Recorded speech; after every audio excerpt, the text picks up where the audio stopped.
Hello, everyone, and welcome to the GSMC Fantasy Sports Podcast, brought to you, as always, by the GSMC Sports Network. My name is Christopher Shepard. Thank you guys yet again for tuning in. Happy Thursday, everyone. Here on the East Coast, it is a lovely Thursday morning, and today we have a lovely show for you ahead. It is a full show of fantasy player profiles. Every single segment will focus on a player in terms of the fantasy realm. We are going to focus on every position from QB to running back to wide receiver, so it should be a loaded, jam-packed show full of excitement. But before we begin with any of that, as always, I do ask that you like, follow, and subscribe to the show or any show on the podcast or sports network at GSMC for that matter. It is a lovely way to get involved with the network. Also, we do tend to receive a lot of tips and donations, so if you do feel so inclined, please consider leaving them at the link gsmc.cloud right there on your screen. It is a huge support to both me, my fellow podcasters, and ultimately the network as well, so anything you leave is greatly appreciated. Also, if you have a question, comment, or concern about the episode or any of the prior segments, even today's segments that you would like to discuss, you can leave them there as well, and I will get to them at the beginning of the next episode. But without further ado, let's jump right into yet another edition of the GSMC Fantasy Sports Podcast. Let's start out with our first player profile of the day as we stay on this screen. A player who, for the most part, has been very consistent. Most of his worries have derived from what he's done in the playoffs and what his organization as a whole has failed at doing in the playoffs. But overall, as a regular season QB, especially in fantasy, we really can't find much to fault him on.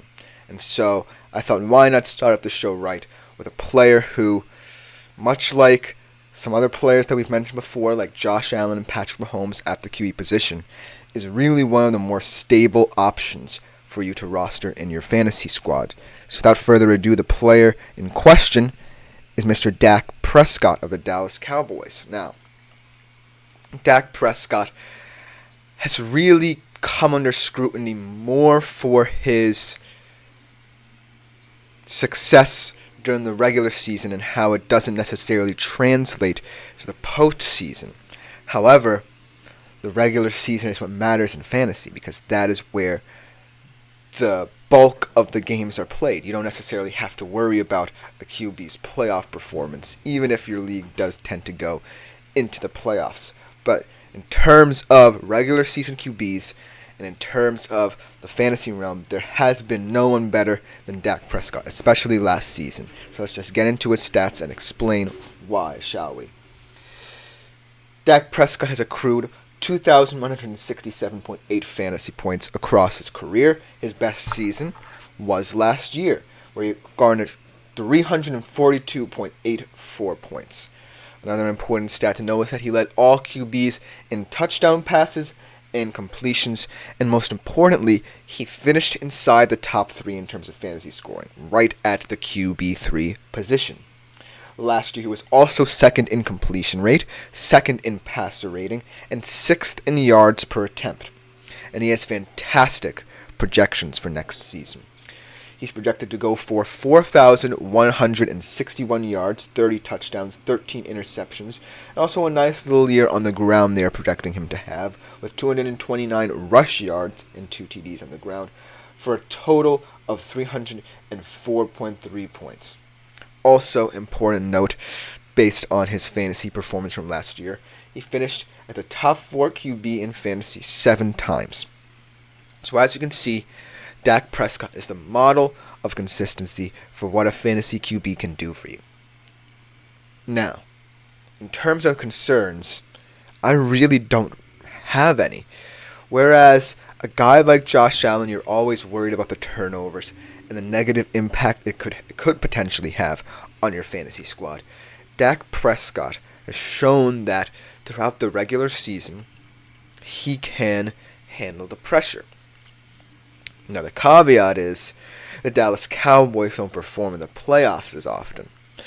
And while I say that the regular season is the most important part of fantasy, because it is, it does tend to go into playoff time, and you definitely want a QB set that can perform in the postseason as well. And Dak Prescott isn't necessarily that. But in terms of the regular season, it's very hard to break him down. But if there is one caveat that I can attempt to find within Dak Prescott's game in the regular season, it's that he does play in one of the more volatile divisions in the NFC East, where on any given Sunday, any team from that division can perform. It's a very even and tight division, where all the teams are put within this mindset of all our division games are at a premium. Maybe in those games, Dak Prescott might be benched because of the fact that in the NFC East, there seems to be a tension that each team has because of the fact they know that perhaps they might top the standings at the end of the day and make the playoffs. Also, it's a very competitive division, so every team within it could make the playoffs as well. Especially now that teams like the Eagles and Commanders have added a lot of experience within their offensive core. And so that's the only reason I can see Dak Prescott perhaps struggling next year. The pressure of the NFC East is only getting tougher. The Eagles have already cracked through in terms of success. They've won a Super Bowl. Dallas hasn't. And it's always going to be linked to how Dak plays. Now, ultimately, that's a different conversation because it's the playoffs and it's a different realm entirely. But when you are battling to get into the playoffs, especially within your own division, you tend to have pretty shaky games. Dak Prescott ultimately might be pushing himself a little bit too hard in those games, and as a result, he may flounder there.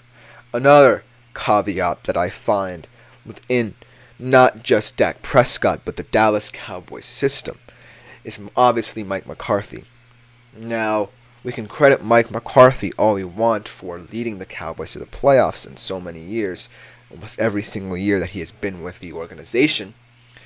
But the main thing is that the Cowboys are a destination spot mainly due to their Super Bowl prowess and the success they've had in prior years. Not the past couple, but many decades ago. And so there's always that barometer that Dallas has to look at. They have to set that bar, and they haven't yet exceeded those expectations. And I think it all starts in the regular season. Mike McCarthy has a plan for the Dallas Cowboys to get into the playoffs. Dak Prescott looks more comfortable in the regular season. And so, this is kind of a reverse psychology kind of thing. But I would think that perhaps the Dallas Cowboys take fewer risks in the regular season with how they play in order to look like a completely different team in the playoffs. So, depending on how next year goes, obviously, Dak is going to be heavily scrutinized in a contract year. And that's another reason why a lot of pressure could become on him. But what I'm going to be looking at is mainly how Mike McCarthy wants to play the season, because he's definitely going to become more alert of what Dallas does in the playoffs, because that is where Dallas' success needs to derive from. You can have fantastic regular seasons. It doesn't mean anything in the playoffs, because the playoffs are a different animal. It's not just the NFC East. It's the entire NFC that's getting more and more crowded every single year. Any team can break through in the NFC, in my humble opinion. And so, perhaps that kind of caveat comes in where if we see Mike McCarthy being more conservative in early weeks, that might make you wary of how that affects Dak Prescott, because Dak Prescott has always been very steady And so, in a conservative system, more might be taken away from him. More of his attributes that make him so successful as a regular season QB might be taken away from him. And that might lead to reduced fantasy production, and it might lead to reduced yardage production as well. And I think that in a Dallas Cowboys environment that prides itself in wanting to win in big games on a big stage, I think that risk, in my humble opinion, is worth taking for them. Seeing if they can transition from Dak Prescott being a metronomic presence in the pocket for them to an offense that doesn't necessarily have to rely on him as often. Besides that, that's the only fault I can really find in not rostering Dak Prescott, because in terms of what he does in the regular season, he's flawless. But his coach is Mike McCarthy, and Mike McCarthy in the past has realized to a certain extent that conservatism in the regular season can lead to longevity in the postseason, especially with a Dallas Cowboys team that really wants that stability. Jerry Jones wants it. The entire Dallas Cowboys organization wants it. They don't want another year of mediocrity in the playoffs. And so that's the decision that has to be made between Mike McCarthy and Dak Prescott. Do we preserve ourselves for the playoff run, or do we come out swinging in the regular season? That will determine Dak Prescott's success as a fantasy QB this year. That should just about do it for this segment of my fantasy player profile series. Coming up next, another very intriguing QB makes his appearance on this show. It should be a fantastic can't miss segment where I talk about a lot of different things concerning this guy. We will be right back on the GSMC Fantasy Sports Podcast to talk about him. I feel like I'm losing my mind. Is everybody in the world blind? Please, Lord, give me a sign, a sign. I feel like I'm losing my mind. Is everybody in the world blind? Please, Lord, give me a sign, a sign. I wanna be the greatest. Everybody on the fake shit. I look around and feel like everybody is the fakest. I make this every day and I'm impatient, hoping one day I blow up from the basement. Statement, the top is so vacant. I don't hear shit that I think is amazing. Waiting for my day when I'm playing sold out shows for 1,000 faces. Hey, give me that crown, get in my way and to be put down. It ain't your place, all this my town. If I want that shit, then I'll get it right now. I'm losing it, the noose it fits. I'm losing shit, a stupid myth. You choose to live or choose to dip. You choose to fight or lose your grip and lose a gift. I feel like I'm losing my mind. Is everybody in the world blind? Please, Lord, give me a sign, a sign. I feel like I'm losing my mind. Is everybody in the world? Hello everyone and welcome back to the GSMC Fantasy Sports Podcast. I hope you liked my little deep dive into Dak Prescott, because he truly is a different breed of consistency when it comes to fantasy. But coming up next, we're going to be discussing another QB who's a little bit more on the intriguing side, as he's had a lot of question marks surrounding him. But before we get into that, I do want to remind you yet again to please consider leaving a tip or donation at the link gsmc.cloud. It is a huge support to both me, my fellow podcasters, and ultimately the network. So anything you leave is greatly appreciated. Even if it's a question, comment, or concern, I will get to it at the beginning of the next episode. But without further ado, let's jump right into yet another exciting player profile. This guy is definitely garnering a lot of attention at the moment. A lot of focus is on him because he's in contract conversation. And not only that, in the fantasy realm, he's always going to be discussed, especially in the next 5 years, if his performance doesn't meet the lofty standard he's setting with his contract and what he's expecting from his contract. So without further ado, let's jump right into the fantasy player profile of Tua Tagovailoa. Now, I know that Tua is certainly a much more skeptical pick for a lot of different people due to the fact that, like I said, there are a myriad number of reasons why people are shying away from him. But the fantasy stats, especially from last season, do tell a tale of some market improvement. And so let's just dive into those. Throughout his career, his short NFL career, 817.7 fantasy points he has accrued. His best season, much like Dak Prescott, was last season, where he garnered 270.38 fantasy points. Now, these are the stats that are going to truly tell the tale for you.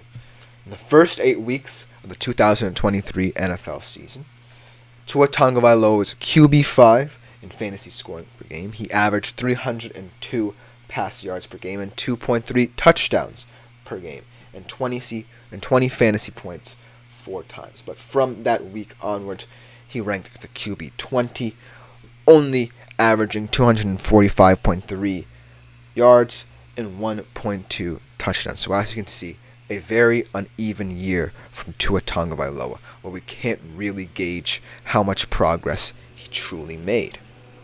Now, I really feel as if this season is not just a pivotal year for Tua Tagovailoa, but for the Miami Dolphins as a whole.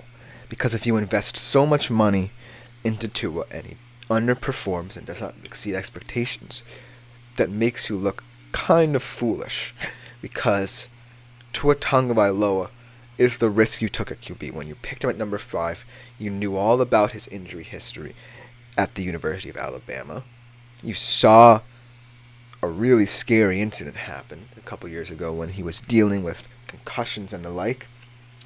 And now you're in a year where he's kind of coming off a good year, but you got the best and the worst out of him. So this is really a pivotal year, not just for Tua, but for the Miami Dolphins as a whole. And next year, people are projecting Tua to maintain that level that we saw early on in the season last year. 4,166 yards projected, 25 TDs, 13 interceptions, only 103 rushing yards, and not the best dual threat QB in the league by a long shot, for 262.2 fantasy points. Now, let's get into what makes Tua such a unstable option for you at the fantasy QB position. Number one reason, his injury history.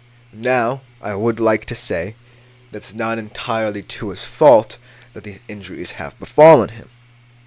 I really do think the Miami Dolphins organization has really kind of failed him in a sense, because when they drafted him, they didn't know what they were getting into. And in order to protect Tua, they needed to implement a much safer offense for him, and they ultimately didn't do that. Now, though, Tua has shown that, at least in the regular season, he looks like he can be a competent QB. He definitely has the weapons at his disposal. He definitely has the coach at his disposal who believes in him and is willing to try something new in Mike McDaniel.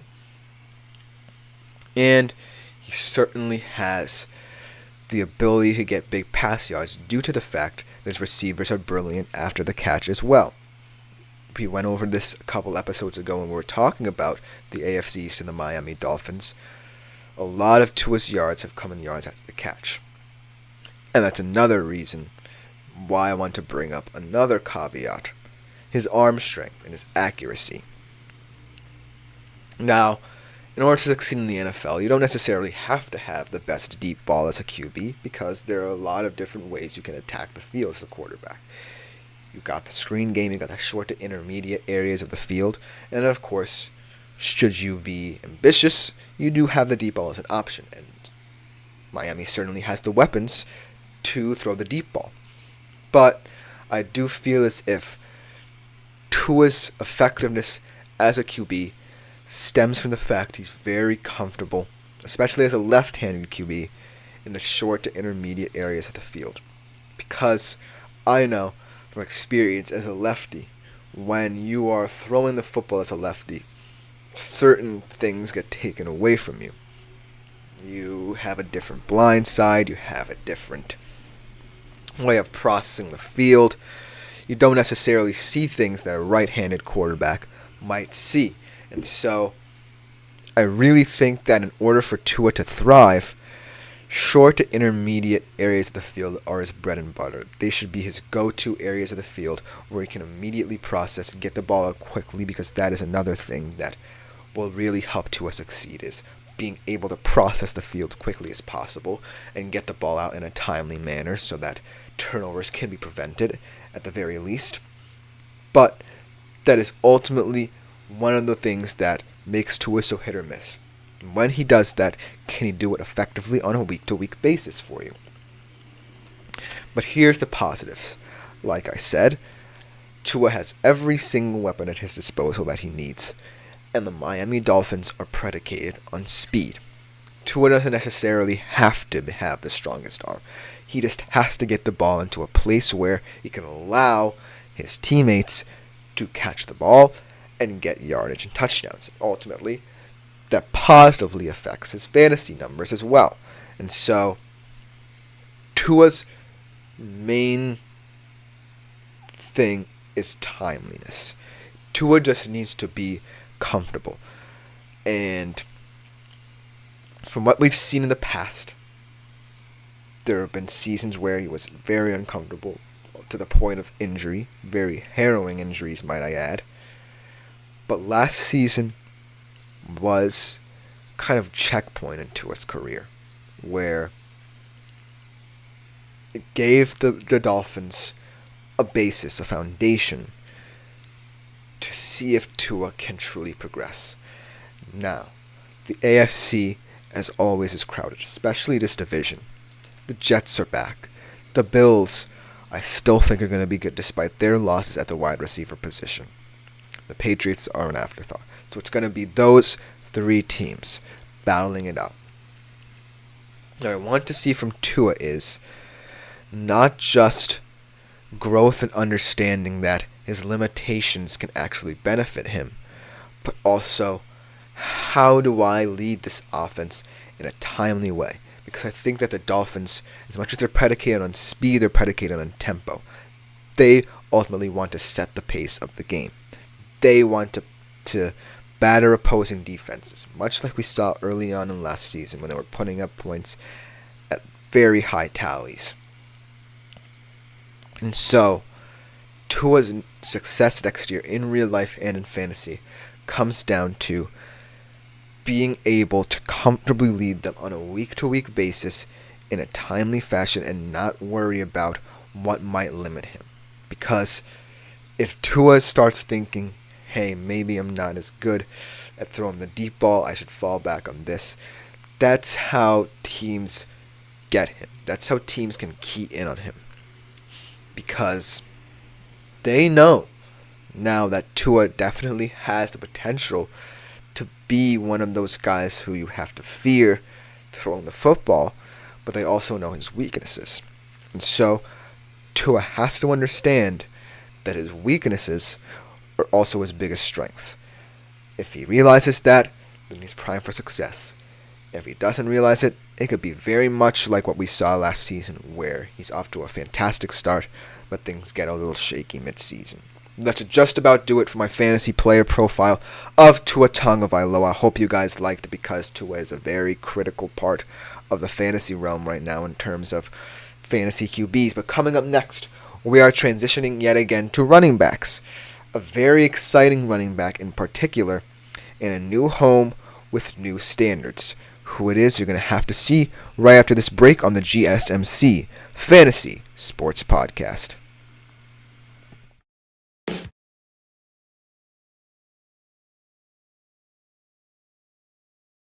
For the best. Looking for your daily fix of sports talk without having to pay for it? GSMC Sports Network is available on YouTube. Just search GSMC Sports Network. Get your fix of daily sports talk shows on YouTube, absolutely free. NFL, college football, NBA, MLB, MMA, UFC, fantasy football, and so much more. GSMC Sports Network has shows running all day long, with new sports shows starting every 2 hours. Just like on your favorite cable sports channel, except GSMC Sports Network is absolutely free. Just search GSMC. Hello, everyone, and welcome back to the GSMC Fantasy Sports Podcast. We are going to continue with our fantasy player profiles. Those were our only 2 QBs of the day. Now we get to focus on some more skill position talent. And this guy in particular, especially for my East Coast people, is a very intriguing option. On one side of the East Coast, a lot of people will be happy with this segment and how I view this particular running back. And for the other half, I'm not quite too sure. Without further ado, I think you know who it is. If you're on the East Coast, let's jump into the fantasy player profile of Saquon Barkley. Now, as you can see on my screen, I would have put it blue if he was still a New York Giant, but my caption right there is green to resemble the switch from one side of the NFC East to the other. Yes, Saquon Barkley is a Philadelphia Eagle, and with that comes, shall we say, great expectations for him. I think this is a system that already had a comfortable running back set, and they have a quarterback who technically steals away a lot of running back production, especially in the red zone, in Jalen Hurts. And so this is definitely going to be one of those segments where I want to sing Saquon Barkley's praises because I still think he's an excellent quarterback who can give you that level of production you need in your fantasy team. But on the other hand, the Philadelphia Eagles in many ways are a much weirder fit than you might think. And so without further ado, let me jump right into that. But first, let's look at his fantasy stats. Throughout his career, Saquon Barkley has accrued 1,013.1 fantasy points. His best season, unlike all the other people who I'm going to mention in this show, was his rookie year, 2018, as a New York Giant, of course, with 294.8 points. Fantastic production for a rookie running back. But, as we see, those numbers have kind of declined. Injuries, and also inconsistency in the Giants' offense. So what does he do? He says, I'm getting out of this putrid situation, and I am going to go to the Philadelphia Eagles, my team's one rival, and kind of make them PO'd about it. Last year, though, on the Giants, as you can see, because of the inconsistencies of their offense, he shared at least 70% of the snaps in 11 out of the 14 games he did play. He was second in opportunity share, 12th in explosive run rate. He had 288 touches, which was the 8th most amongst running backs. Sorry there. He's projected to go for 1,118 yards and 10 touchdowns, 373 receiving yards. He is an asset out of the backfield, so we'll have to see how he does in Philadelphia. 4 TDs for him for a total of 236.8 fantasy points. Now, let's talk about the switch to the Philadelphia Eagles system and how he fits in. Philly, last year, realized that they kind of needed a running back to counteract what Jalen Hurts did. It definitely didn't necessarily work to his benefit all the time, but to this particular running back's benefit, it did work out. And so, DeAndre Swift being there definitely complicates things for Saquon Barkley, especially as a fantasy running back. DeAndre Swift last year, as we all know, set career highs in every single facet of the running back stats. And so, Saquon Barkley now comes in, and you definitely have 2 running backs with very, in my humble opinion, similar profiles, and a quarterback who also is known for his dual threat ability. Obviously, they didn't necessarily go to it all the time last year, as they saw that DeAndre Swift was a huge factor in the run game, and so they kind of got away from Jalen Hurts, but he still is someone liable to take off and run. And so, when you have 3 guys in your offense, in your quarterback and 2 running backs, who are known for their explosivity in the run game, the way they distribute the football can get muddy. Also, the Philadelphia Eagles really have a very talented skill position group, especially with their wide receiver duo in A.J. Brown and Devontae Smith, that will want to demand the ball. And so, the question is, where does Saquon Barkley fit in all of this? Now, that's a question I can't necessarily answer, but it certainly is one you guys must consider. If you are thinking of drafting Saquon Barkley, let's say late second, early third, maybe even late third, early fourth, you're going to have to think and consider that maybe DeAndre Swift is the better option from the Eagles.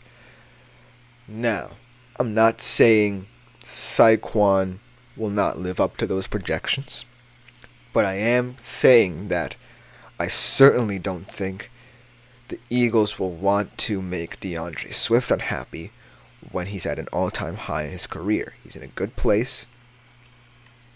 With the Lions, he obviously did not get off to the greatest start to his NFL career, and so he wanted a change of pace. He goes to Philly, has a career year. That has to stand for something, and I think the Eagles are going to respect that. Now, this move for Saquon certainly could mean that Saquon gets a lot of receiving options. He could come out of the backfield with a lot of screen action, diversify the passing attack. That's one of the positives that I see in this trade because of the fact that the Philadelphia Eagles were too focused on Jalen Hurts pushing the ball down the field, when in fact I think he's also very comfortable not only in short to intermediate areas of the field, but utilizing his backs as screen action players. And so, look for a lot of RB screens, whether it's Swift or Barkley, to kind of ease the comfort and pressure on Jalen Hurts as a quarterback. And so, I really see Saquon Barkley, if you're looking for a running back who adds receiving value, as that guy. Because, as we know, his touches will decrease as a result of being in a two running back room. However, like I said, the Eagles don't necessarily want to be that team that wants to continue pushing the ball on the field. Because in order for Jalen Hurts to keep developing, he has to understand that, hey, passing involves a lot of different things. I don't just use my cannon of an arm to get the ball out of my field and make A.J. Brown and Devontae Smith happy. I use my arm to utilize all the players in my offense. I can't ignore one guy over another. I can't ignore one facet of my game over the other. And so, I really think this whole Philadelphia Eagles operation and offense is contingent on what relationship Jalen Hurts and Saquon Barkley build. Because, let's say, DeAndre Swift does get the bulk of the touches at the running back position running the football. If Jalen Hurts doesn't rely on Saquon Barkley in the receiving game, this Philadelphia Eagles offense falls flat because there's no variety to it. Now let's say Saquon Barkley somehow gets the bulk of touches. Does Jalen Swift and DeAndre Swift's relationship get sullied? Or does it positively impact the Eagles as a whole as a run team, because you have two players, two running backs especially, who can wear down opposing defenders in many different ways? I think that when you look at a guy like DeAndre Swift, it's his cutting ability, it's his elusiveness, and when you look at Saquon Barkley, it's just sheer power at the point of attack. And so Nick Sirianni is also going to have to figure into this, because he's going to want to figure out what works for him, what style of running works for him. If you want to open it up, if you want to have more variety to your attack, I think Saquon Barkley in this offense fits as an option in the pass game. However, if you want a player who can get you that one shot from the running game to the end zone, it's DeAndre Swift. And so, the whole conversation surrounding Saquon Barkley's success It's contingent on what the Philadelphia Eagles want and what they did with this trade. Were they getting Saquon Barkley as a piece to help Jalen Hurts in the passing game because he kind of stagnated throwing the ball deep to his guys? Or was this a move that varies the running game where you already have a guy in DeAndre Swift who offers you the elusiveness factor, but you want a guy who's powerful? Touches will also be in question as well, who gets the majority of them and why. But I really believe that the Philadelphia Eagles have to look inward on this and say, what can we use Saquon Barkley for that gets the most effect out of him? Because ultimately that's what you guys are looking for. The positive effects that are reaped from Saquon Barkley's performance on the field. Right now, I can't necessarily value that at any given moment, so we're going to have to take this one as it goes. But that should just about do it for my fantasy player profile of Saquon Barkley. I hope you enjoyed it. If you're a New York Giants fan, I definitely know you didn't, but it is what it is, and we go on. Coming up next, we have another fantastic running back who I'm really looking at to really ascend up the ranks in terms of the running back position in fantasy. You are definitely not going to want to miss this one. We'll be right back to discuss him.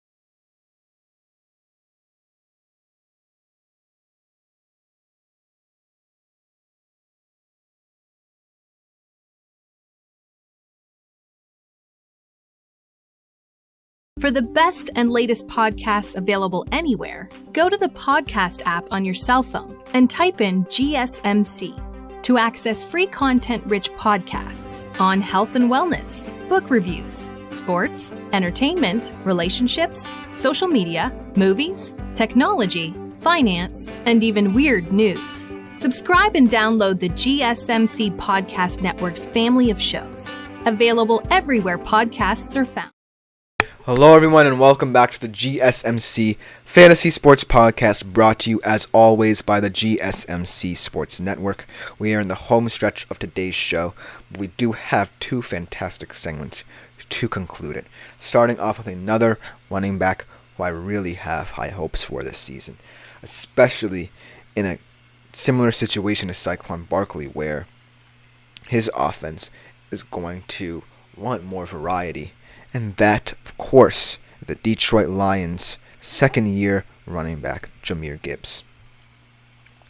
I think that Jahmyr Gibbs is a really special player in terms of fantasy because a good young running back is kind of hard to come by. They have to deal with not only the rigors of the NFL season, maintaining themselves, but they also have to deal with the fact that they may not be the first option. And that was what kind of happened with Jahmyr Gibbs at the start of last season. It was definitely a running back by committee approach by the Detroit Lions. And so that might affect him, but for now, let's just get into his stats from last season to prove why I think that Jahmyr Gibbs certainly has staying power. Last year, he had 190.1 fantasy points. He was the running back 8 in fantasy points per game and fantasy points per opportunity. Here's something of note. David Montgomery, the first choice Detroit Lions running back, had an injury. After that particular injury, Jahmyr Gibbs averaged 14.1 touches per game and 73.1 yards per game. I think that his stats definitely reflect that in a situation where he really had to step up, he proved that he can. And it's definitely reflected in what people think of him and his stats for next year.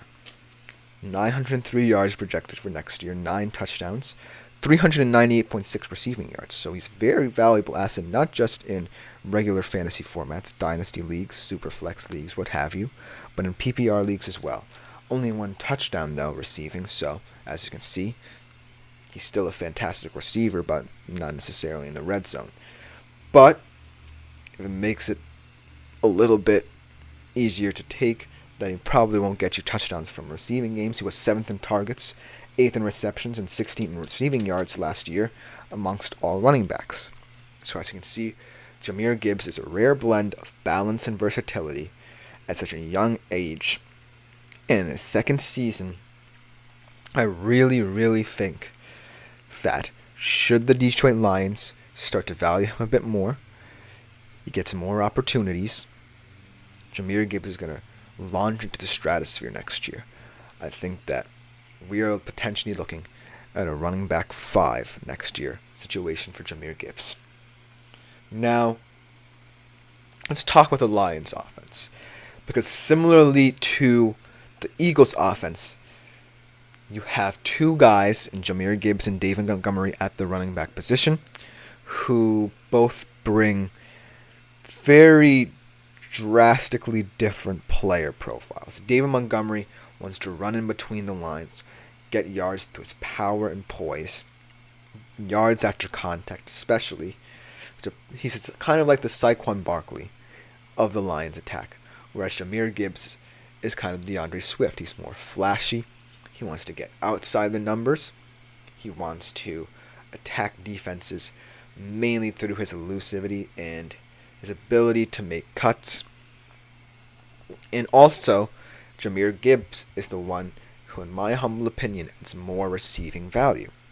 And so, in a Lions offense that's also looking to be one of the more potentially dangerous passing offenses in the league, with Amon-Ra St. Brown and Sam Laporta, this kind of becomes just as complicated as someone like Saquon's situation, especially for someone only coming into his second season in the NFL, where he doesn't have as much leverage. Now, the one silver lining to all this might lie in the volatility of Jared Goff and what Jared Goff is as a QB. Because Jared Goff, while he's fantastically steady hand at the QB position, proved very integral to what the Detroit Lions do on offense. Of kind of metronome of a QB. He certainly has way more limitations than, say, a Jalen Hurts in Philly. I think that Jared Goff doesn't have the deep ball factor that Jalen Hurts has. He definitely has more route-savvy players, more technically gifted players who are not more inclined to go deep than guys like A.J. Brown and Devontae Smith. And so, whereas it kind of worked to the detriment of someone like Saquon Barkley, it works to the benefit of Jahmyr Gibbs. I think that Jahmyr Gibbs will see his receiving numbers especially elevated due to the fact that Jared Goff is more comfortable working the short to intermediate areas of the field. He likes finding Amon-Ra St. Brown and Sam Laporta in kind of those right beyond the markers passing plays. He doesn't necessarily like to extend the field as much. So Jahmyr Gibbs, when he's on the field, is going to see a lot of targets at the running back position. And that cannot be said of for many running backs in this league. Now, will it happen? I can't necessarily say for sure, but just know that if you are looking for someone in a PPR league who can get targets and receptions, Jahmyr Gibbs might be your guy. Now, the caveat here is that David Montgomery, even coming back from injury, still has a ton of value running the football. And I think the Lions, weirdly enough, are going to run more often than not, mainly to try to develop the passing game to extend the field for Jared Goff. Now, obviously, that's going to rely a lot and hinge a lot on Jared Goff's shoulders to open the offense. But I do think that when all is said and done, and you're looking for a guy on early downs to kind of set the tone for your offense, David Montgomery is the guy rather than Jahmyr Gibbs. Jahmyr Gibbs when I consider him running the football, I kind of see on late downs, because that's where you kind of get the extra yard or so from a guy like Jahmyr Gibbs to potentially set up situations where you feel more comfortable extending the field. And so look for Dan Campbell to want to keep that kind of variance in his offense, where you have a guy like David Montgomery who can come in on early downs, set the tone, and then you have a guy in Jahmyr Gibbs who can counteract that and really offer a lot more versatility, especially in the red zone. I think that's the factor here. Who's the running back in the red zone? Because David Montgomery, he does offer you a lot of power, he does offer you a lot of poise, but Jahmyr Gibbs, when all is said and done, can really, really impact the Lions game in the red zone. I think he's going to get the share of touchdowns over David Montgomery. I don't think David Montgomery will score as much as him. And so that's why I'm so high on him.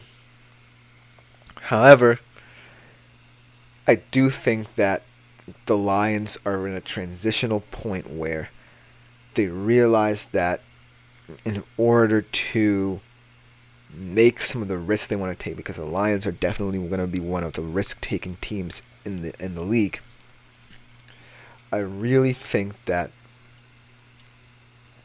Dan Campbell will rely more often than not on Jared Goff to get those extra couple of yards than David Montgomery or Jahmyr Gibbs.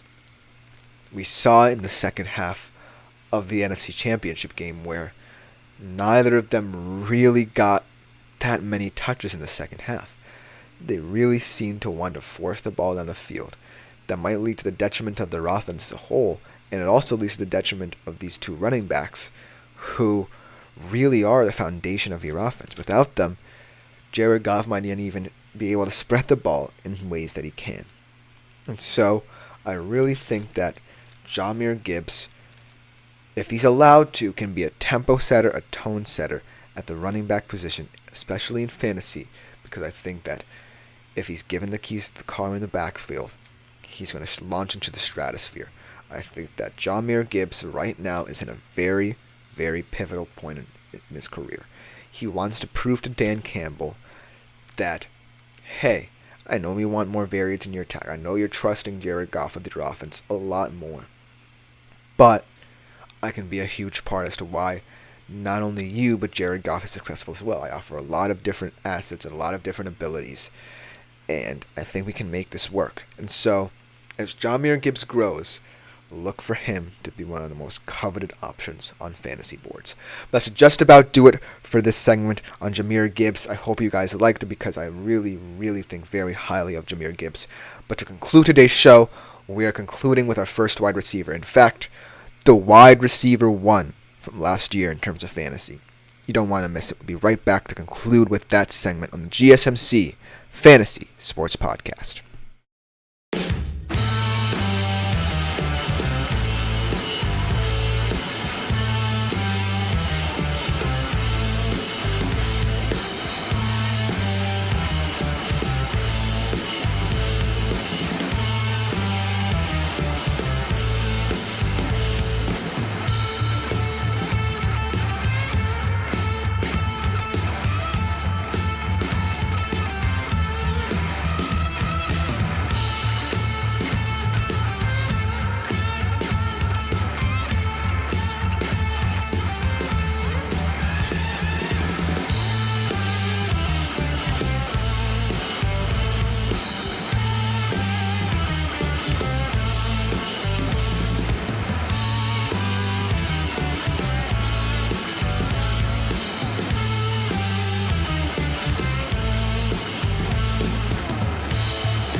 Hello everyone, and welcome back to today's last segment on the GSMC Fantasy Sports Podcast. I hope you have enjoyed the show thus far, and we are going to conclude with a fantastically exciting segment.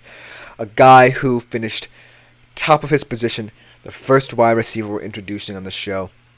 It should be a good way to end the show. A guy whose teammate we already talked about a couple segments ago. is, of course, the fantasy player profile of CeeDee Lamb. CeeDee Lamb is quickly becoming someone to be reckoned with in fantasy. For someone who has had a lot of competition at the wide receiver position in terms of fantasy and who really wasn't a factor until as of late, I'm really intrigued to see if CeeDee Lamb can replicate the numbers that he put up last year. And let's go over them.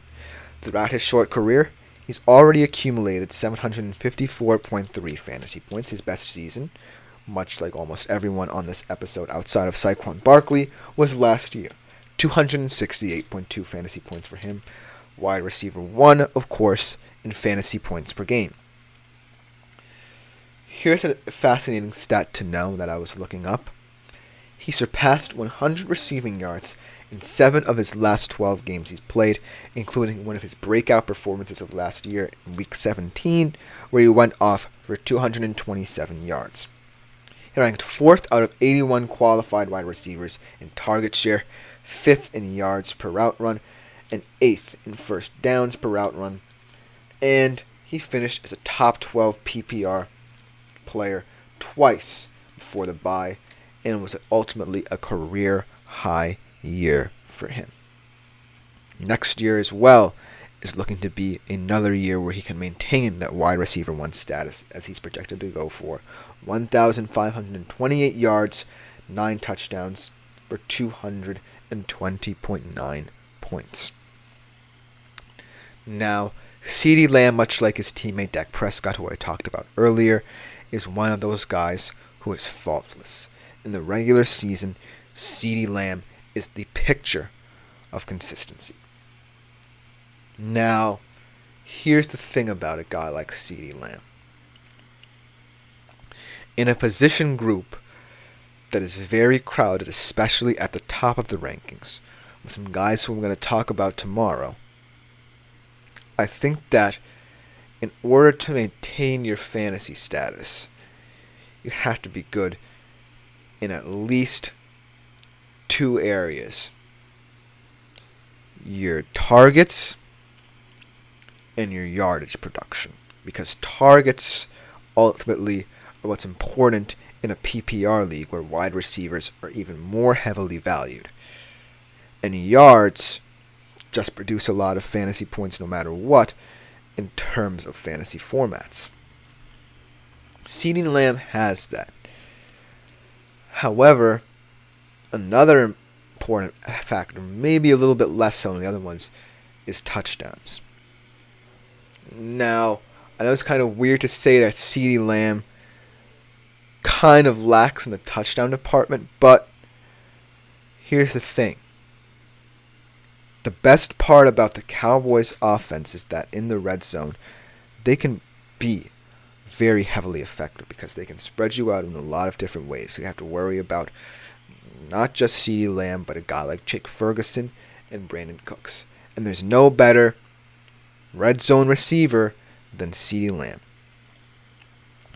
However, you have to kind of play the long game with CeeDee Lamb.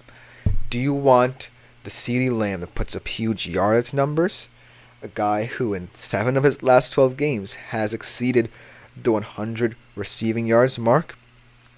Or do you want a CeeDee Lamb that gets a lot of touchdowns, a lot of targets in the red zone, and is kind of sacrificing one of the more important aspects of, say, a dynasty league, a superflex league, in terms of points? CeeDee Lamb, the reason he's such a conundrum and such an interesting wide receiver 1 to dissect is that in almost every single facet of his game, he's tested fantastically well over the past year. However, it's which one you guys want to key in on. I think CeeDee Lamb, unlike many other issues surrounding the players I've talked about on this show where it's a team makeup, I think this is how you guys view him. Because CeeDee Lamb, in my mind, I think is a no-brainer.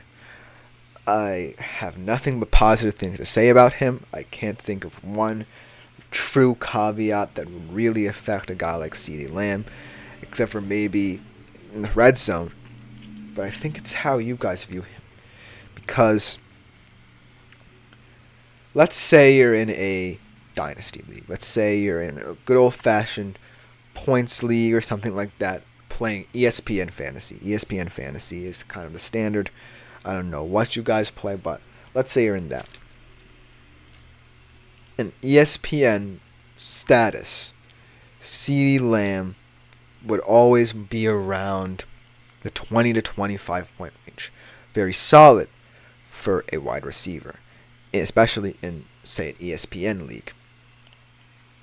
But let's say you're in a PPR league and you're looking for a guy who does get a lot of targets, does get a lot of receptions, but is in an offense that really is so centered around him. I know this kind of doesn't make sense, but if I were someone in a PPR league, I would want a guy who fits into a system. CeeDee Lamb kind of transcends what the Cowboys do. And it kind of leads to this idea of need over value. What do you need in a fantasy receiver that CeeDee Lamb can offer you? What do you value in terms of how you get points from different areas and different leagues that makes you want to pick up CeeDee Lamb? There are so many different divergent routes you can take when you're considering drafting a guy like CeeDee Lamb. Whereas in more, I wouldn't say tenuous wide receiver situations, but in more kind of up in the air situations where you have guys who are in systems that work for them but still need to spread the wealth, so to speak. CeeDee Lamb, you know, is going to be the go-to guy. CeeDee Lamb, you know, is going to be the number one option for the Dallas Cowboys going forward. You know that he won't really have any worries. But if you're looking for a guy who really sets a team in terms of balance, in terms of, say, versatility, CeeDee Lamb might not be the guy. And it feels weird to say because he is the standard at the wide receiver position. We saw it last year. But fantasy is all about balance. You want a guy who, yes, can be a point getter, but also on any given day, you can feel okay rotating in and out of the squad. You're going to have to, if you draft CeeDee Lamb, place him at a premium. If you're getting the bulk of what CeeDee Lamb does in terms of production from him, then how are you focusing on the rest of your fantasy team? CeeDee Lamb is a player, this is the point I'm trying to make. CeeDee Lamb is a player around whom teams revolve. If you're drafting a fantasy squad and you're someone who says, I want someone who's just a point getter, I want someone who is going to get the bulk of my points, then by all means draft CeeDee Lamb. But what I love about fantasy sports is you have to find the caution in things. You can't just go in and expect this guy to fall to you. Because CeeDee Lamb definitely is going to go very, very early in draft boards. And I think that people are going to have to be wary about that. Because as much as I love CeeDee Lamb, as much as I said that there are very few faults in his game, he definitely is someone who you're definitely going to have to pay very close attention to if you choose to roster him.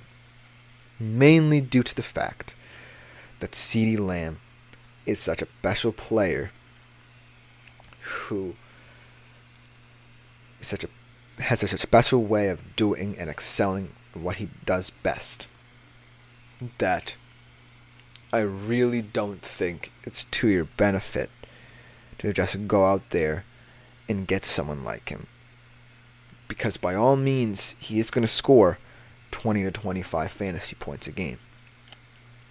But the grand scheme of things, do you want one guy who can do that, or two guys who can do that? Or two guys who can combine to give you as much production and as much balance, most importantly, than a guy like CeeDee Lamb? That question is up for your determining. I don't know what you guys think, but leave any ideas you have in the comments. But that should just about do for today's edition of the show. I hope you guys liked it. It was very player profile heavy. Tomorrow is going to be the case yet again. It should be a fantastic show tomorrow. But before I leave you guys, I do ask that you like, follow, and subscribe to the show and the network as a whole. Consider leaving a tip or donation if you do feel so inclined at the link gsmc.cloud. I've been Christopher Shepard. This has just been another episode of the GSMC Fantasy Sports Podcast. We are going to be back with yet another exciting episode tomorrow. We will see you then.